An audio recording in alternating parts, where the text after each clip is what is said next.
નમસ્કાર દર્શક મિત્રો, સત્યમેવ જયતે લાઈવ ન્યૂઝમાં આપ સૌનું હાર્દિક સ્વાગત છે। વડોદરા ટ્રાફિક પોલીસ આવી એક્શનમાં ભારદારી વાહન ચાલકો સાથે યોજાઈ બેઠક। ટ્રાફિક નિયમોનું ચુસ્તપણે પાલન કરવા કરાવું સૂચન।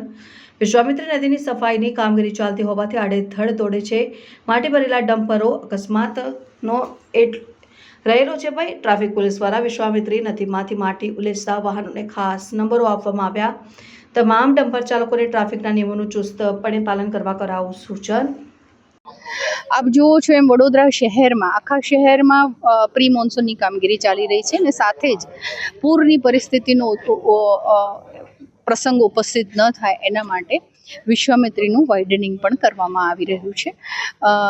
તો એના ભાગરૂપે જે રેતી લઈ જનાર વાહનો અથવા તો એને ખોદવા માટેના જે વાહનો વપરાય છે એવા લગભગ 150 જેટલા વાહનોને, ભારદારી વાહનોને જે સીપી સાહેબના જાહેરનામાથી પ્રતિબંધિત સમય છે શહેરમાં પ્રવેશ કરવાનો, એમાંથી મુક્તિ આપવામાં આવી છે, જેથી વીએમસીનું એ પ્રી મોન્સૂન કામગીરીમાં કોઈ અડચણ ન થાય।